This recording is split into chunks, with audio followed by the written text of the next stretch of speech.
Сандуғаш көзілдірігін шешіп, әйнегін сүртті. Кейін қабырғада ілініп тұрған сағатқа қарап, терең күрсінді. Бүгінгі жұмыс күні баяу өтуде. Мұның себебі, көшедегі асфальтты ерітетіндей күннің қапырық ыстық болғанынан да емес.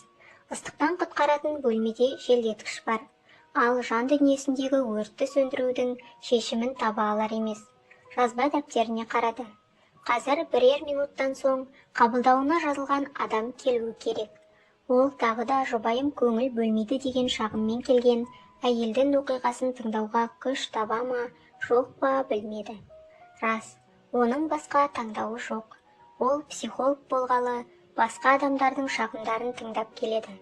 Сандуғаш тағы да күрсініп, фотосуреті бар жақтауға қарады. Суретте бақытты отбасы бейнеленген. Бақытты, күлімсіреп тұрған әдемі ана.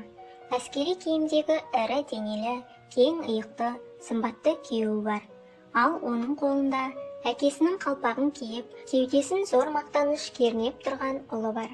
Олар мереке кезінде суретке түсіп еді. Міне, енді одан бері арада 5 жыл уақыт өтті. Сурет отбасылық психологтың кеңесіне әдемі үйлесіп тұрғандай. Жарнама сияқты. Қараңдар, мен қандай бақытты отбасын құрдым. Осындай бақытты отбасын құру сендердің де қолдарыңнан келеді. Ол үшін маған консультацияға жазылыңыз дегендей. Алғаш рет Сандуғаш өздерінің отбасылық суреттеріне қарап, жағымды сағыныш сезімін емес, қорқыныш сезімін сезді. Сандуғаш, сенде етікші етікке жармас дегендей, сенің де өмірің жетісіп тұрған жоқ қой, деп ол мұрнының үстіндегі көзілдіріктің доғасын тырнағымен түртіп күңкілдеді. Мәселе мынада. Ол ұлы Дәуреннің мінез құлқына қатты алаңдады. Ұлы 10 жаста. Бала кезінде бәрі жақсы еді. Ол өте ақылды, ашық, мейірімді бала болатын. Алайда соңғы кезде оғаш қылықтары пайда бола бастады. Баланы біреу ауыстырып жібергендей. Ол тұйықталған. Ата-анасынан бұрын еш нәрсені жасырмайтын. Көп өтірік айтатын болыпты. Сандуғаш мүмкін бала әкесін сағынып жүрген шығар деп ойлады. Дәурен әкесі Бауыржанды қатты жақсы көреді. Күйеуі жұмыс бабымен көбінесе іс-сапарға кетеді. Дәурен анасының сұрақтарына тек иығын көтеріп жауап берді. Содан кейін әйел одан сайын алаңдап, мұның себептерін іздеуге өзі кірісіп кетті. Оның ойына неше түрлі пациенттерінің әңгімелері келді. Бірде ол мектепте сыныптастары қорлаған балаға көмектесуге тырысты. Олар оны сабақта қаламмен ұрады екен. Сондықтан оның денесінде көп жарақаттары бар. Ал сабақтан тыс уақытта мүлдем ойларына келгенін жасап, оған тиіседі екен.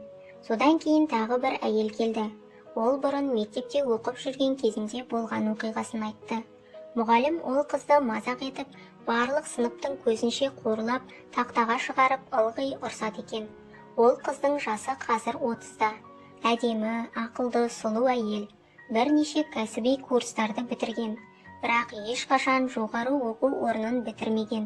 Ол әлі күнге дейін сол мұғалімінің айтқандарын ұмыта алмай, емтихан тапсырудан қатты қорқады.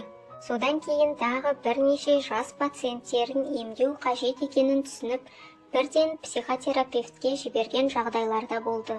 Ол 12 жасар балаға қатысты оқиға еді. Алдымен ол бала кілең 5-ке оқып жүріп, кейін тек 2 алатын болды.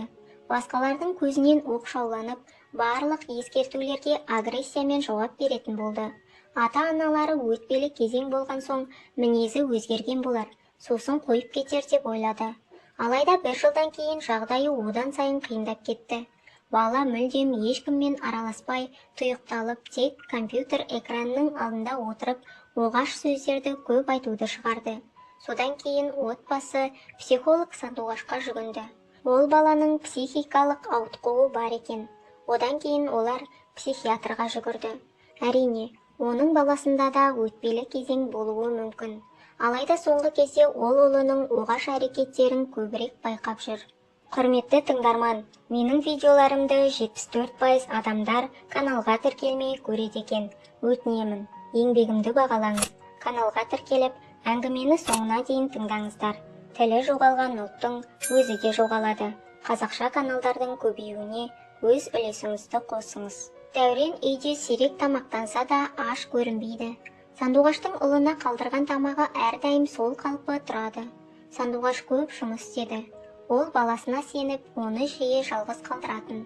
Бір-екі рет үйіне ертерек келгенде, ол үйде болмады. Бір рет ол солай ұсталып қалғанында, «Сен осы уақытқа дейін қайда болдың?»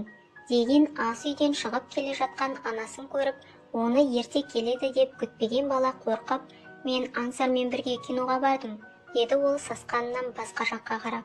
Сандуғаш қабағын түйіп, «Мен жаңа оның анасын дүкенде көрдім. Ол Аңсар үйде деді. Сен неге маған өтірік айтып тұрсың?» деп еді. «Мен басқа Аңсармен бардым. Одан басқа Аңсар жоқ па еді?» деп бала ашуланып бөлмесіне кіріп кетті. Ол алғаш рет анасына дауыс көтеріп сөйледі. Күдікті жағдайлар тағы да көбейе бастады. Сандуғаштың жүйкесі тозып, түскі үзілісте құрбысына бар уайымын айтып бөлісті. Сандуғаш оған ұлының соңғы кезде мүлдем өзгеріп кеткенін айтып шағымданды. Оның себебін таба алмай қойдым. Мұғалімімен сөйлестім, достарынан да сұрадым. Бәрі жақсы, бірақ сабақтан кейін бірден үйге келмей, бір жаққа барып жүр. Өзінен сұрасам, ашып еш нәрсе айтпайды. Мен оның өтірік айтып жүргенін білемін. Ол өтірік айтқанда маған қарамай көзін тайдырып әкетеді.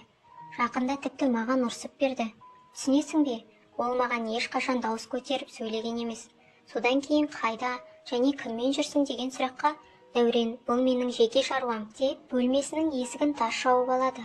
Айтуға да ұят, бірақ мен оның соңғы кезде сөмкесі мен қалталарын тексеріп жүрмін.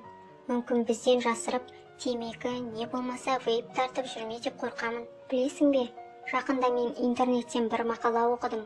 Олар балаларды алдап, оларға көп ақшаға оңай жеңіл жұмыс ұсынады екен. Не? Ол қандай жұмыс? Деп Сандуғаш қабағын түйіп түсінбеді. Олар жас балаларға жеңіл жұмыс беріп, үлкен ақша ұсынады екен. Олар әлеуметтік желілерде жастар отыратын сайттарға неше түрлі ссылкаларды қалдырады. Содан олар көп ақша береді. Нәтижесінде олар жастарға әртүрлі тыйым салынған заттарды таратады. Кейбіреулер ақша төлейтін ойын деп қаланы айналып сөмкелерді бір жерден екінші жерге апарасың дейді. Ал оның ішінде не бар екені белгісіз. Жас балалар болған соң, олардан ешкім күдіктенбейді. Оларды ешкім тексермейді екен. Құрбысы неше түрлі оқиға айтып, Сандуғашты қорқытып алғанын түсінді. Оның түрі бозарып кетті. Тіпті тамағын тауыспады. Сандуғаш құрбысының айтқан әңгімелеріне ойланып қалды. Ұлы соңғы кезде кешігіп келіп жүр. Оның қымбат заттары мен біраз ақшасы бар екенін байқаған болатын. Құрбысы кінәсін жуып шаю үшін, «Сенің Дәуренің ондай алаяқтарға алданатын бала емес. Ол өте ақылды бала. Бәрін түсініп қояды». «Иә, содан соң Дәурен небәрі 10 жаста. Оны кім жұмысқа алады деп ойлайсың?» деп құрбысы күлімдеді. Сандуғашты одан сайын уайымға салмайын деп ойлады. Өзінің бірнеше жоғары білімі мен бірнеше жылдық тәжірибесі бола тұра, өз ұлына келгенде қолынан еш нәрсе келмегеніне қынжылды. Сандуғаш жұмыс күнінің соңына дейін әрең шыдап үйіне асықты. Тағы да үйде ұлы жоқ. Тоңазытқыштағы тамағы сол күйі тұр. Дәурен үйге тек 1 сағаттан кейін ғана келді. Тағы бір сылтау айтып бөлмесіне жасырынып қалды. Сандуғаш келесі күні жұмыстан демалыс алды. Ол ұлына аз уақыт бөлетінін ойлап, мұны түзетуді шешті.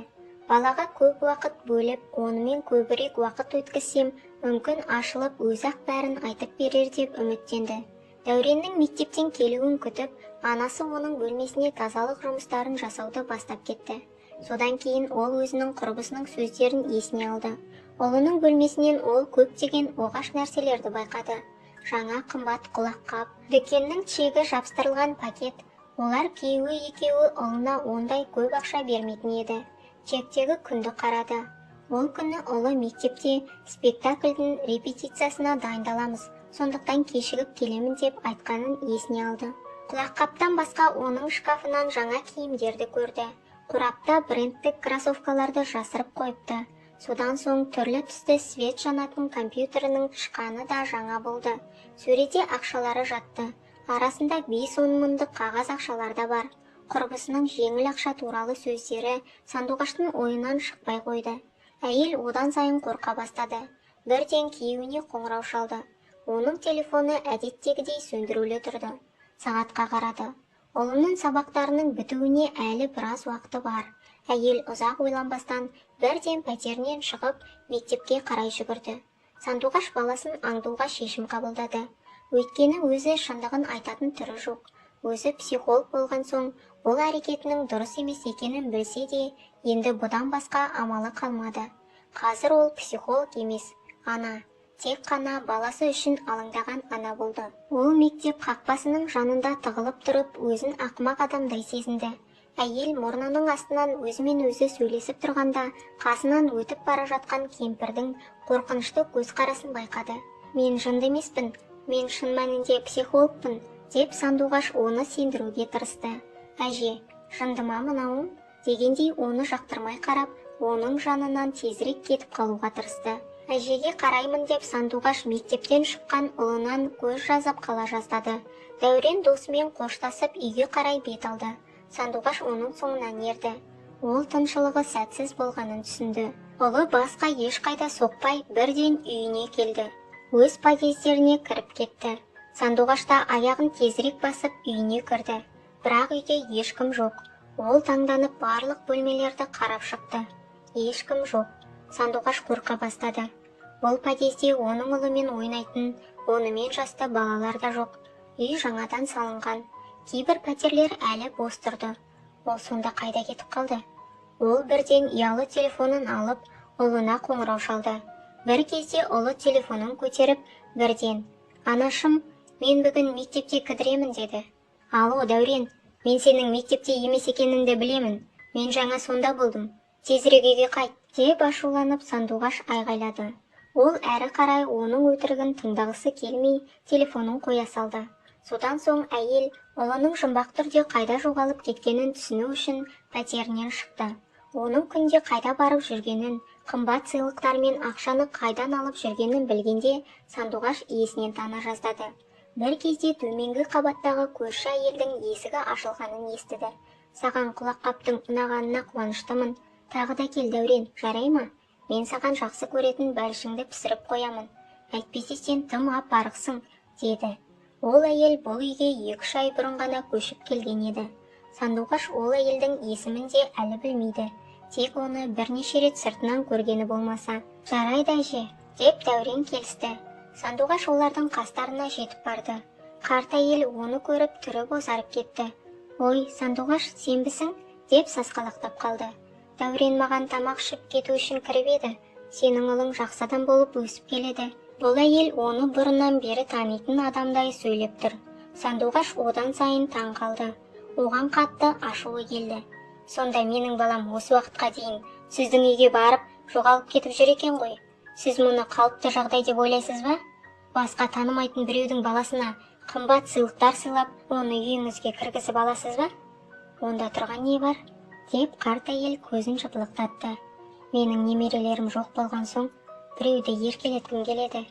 Дәуренге сендер алаңдамауларың үшін ештеңе айтпауын өтіндім. Уақыты келгенде жақынырақ танысып, араласып кетерміз деп ойладым. Иә, содан соң сіздер көбіне үйде болмайды екенсіздер. Бала үйде жалғыз қалады. Сондықтан мен оны өз үйімде паналаттым». «Паналаттым?» деп Сандуғаш ашуланды. «Оны паналататын ол мысық па еді?» «Мысық емес әрине. Бірақ сіздер оған мүлдем көңіл бөлмейсіздер. Тек жұмысты ғана ойлайсыздар. Мен мұның қалай болатынын білемін», деп әжей күтпеген жерден айтты. «Алдымен сіздер мансапты балаларыңмен отбасыларыңнан жоғары қоясыңдар. Содан кейін үйден кетіп, мүлдем байланыстарыңды үзесіңдер. Бұлай айтуға сіздің қалай ғана дәтіңіз барады?» деп Сандуғаш ашуланды. «Сіз бе оған ақша беріп жүрген?» «Бұл не өзі? Оған ақша беріп, оның махаббатын сатып алмақпысыз? Сіз оның санасын олап жүргеніңізді білесіз бе? Ол соңғы кезде өзгеріп кетті». Мен деп кемпір аптырап қалды. «Ол маған үй жинап көмектесті. Сондықтан мен оған ақша төледім». «Анашым, ол да доғарыңыз», деп Дәурен анасының қолынан ұстап алды. «Бақытгүл әже жақсы адам. Тіпті сізден де жақсы. Ол сіз жоқ кезде маған үй тапсырмаларын орындауға көмектеседі. Маған жаңадан әперген куртканы жыртып алғанымда, сіз ұрыспасын деп оны жамап берді. Ол мені күнде ең сүйікті тағамдарымды дайындап күтіп отырады. Әкем екеуіңіз ешқашан алып бермейтін сыйлықтарды да алып береді». Мұндай сөздерді ұлынан есту өте ауыр болды. «Үйге барда барлық сыйлықтарыңды жина, сен оларды қайтарып бересің», деп әйел балаға қатал қарап, Содан кейін есімін енді ғана есіне түсірген әйелге бұрылып, ал сіз Бақытгүл апай, менің отбасымнан енді аулақ жүріңіз. Сіз аңғал балаға қымбат сыйлықтар сыйлағаннан жақсы адам болып кетпейсіз, деп ол бұрылып өз қабатына көтеріліп бара жатыр еді, оның жеңінен көршісі жабысып ұстап алды. Сандуғаш, күте тұрыңыз, сіз бәрін дұрыс түсінбей қалдыңыз, деп ол әбігерге түсті. Бірақ Сандуғаш сезіміне бой алдырды.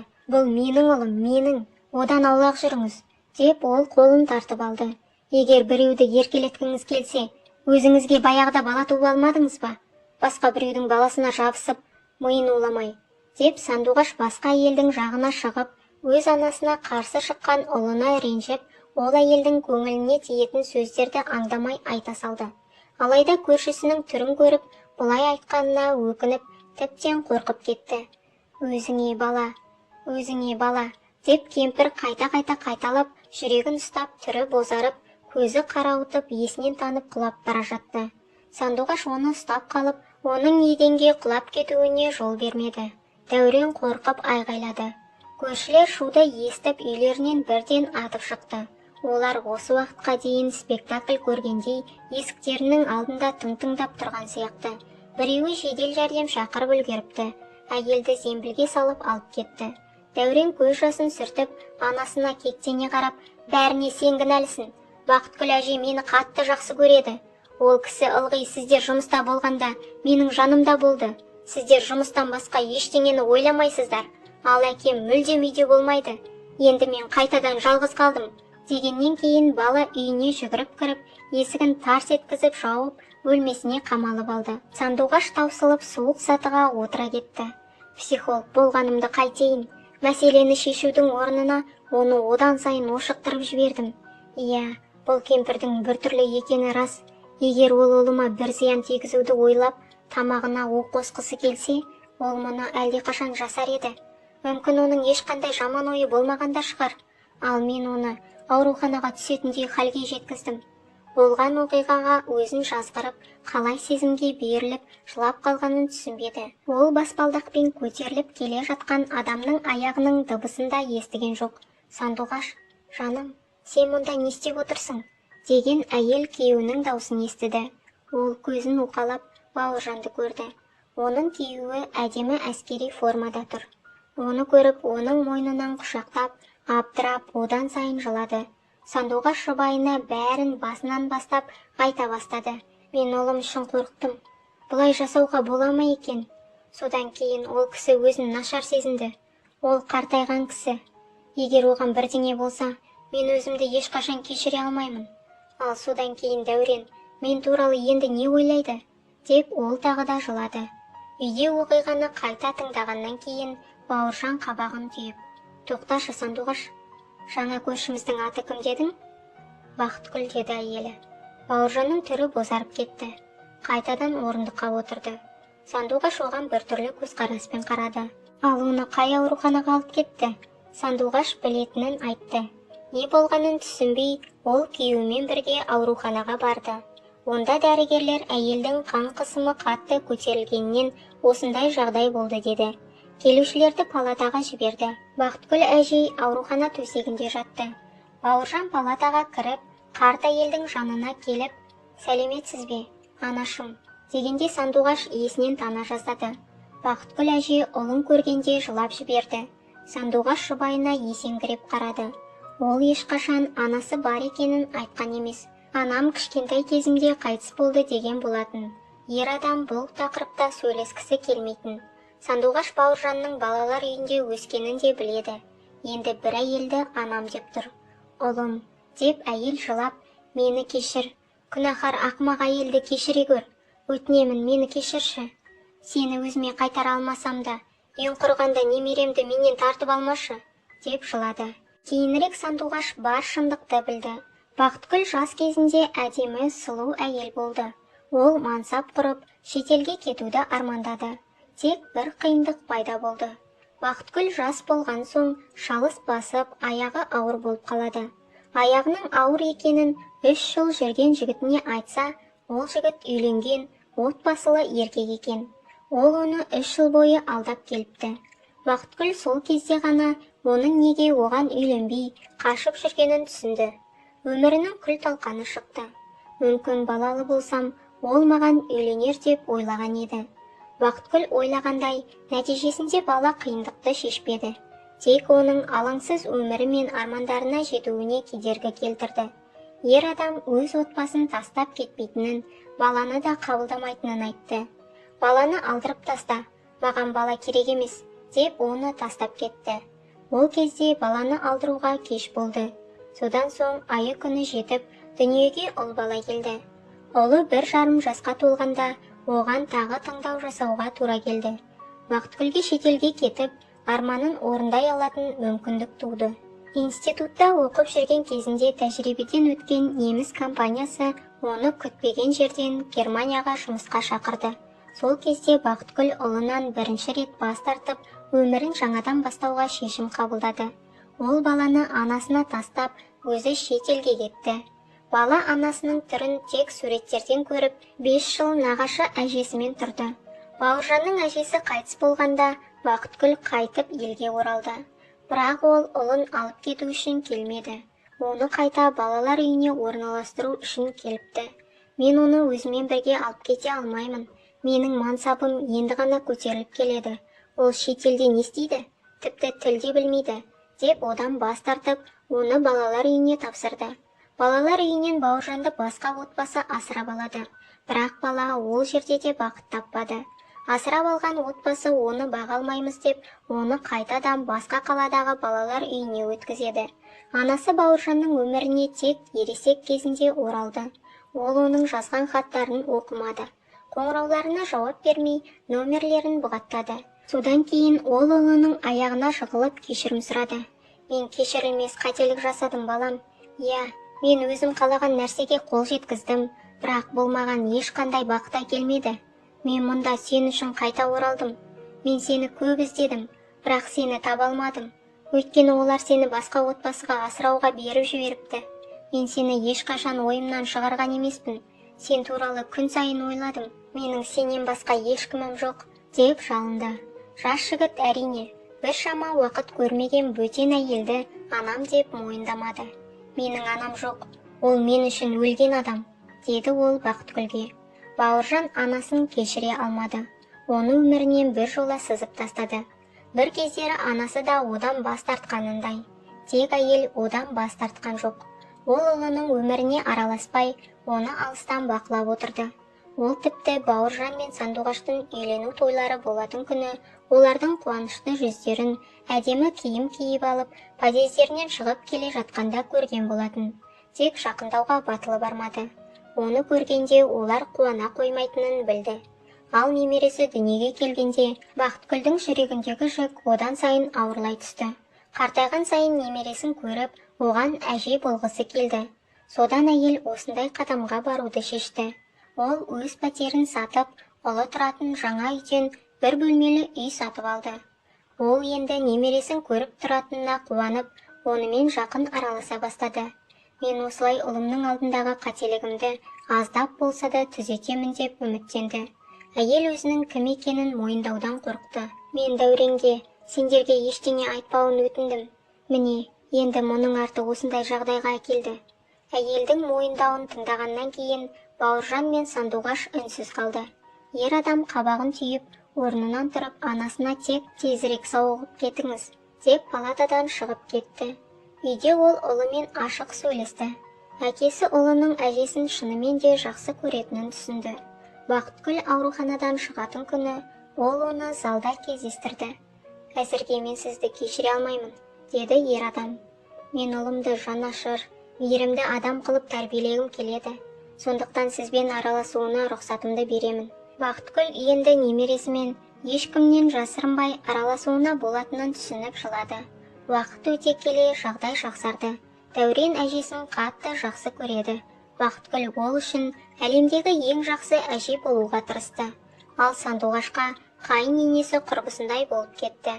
Ол кез келген қателіктерді кешіруге болатынын және күйеуі де солай жасайтынына сенеді. Өйткені тек мықты адамдар ғана кешіре алады. Ал Бауыржан ол білетін ең мықты адам. Оған тек аз ғана уақыт беру керек.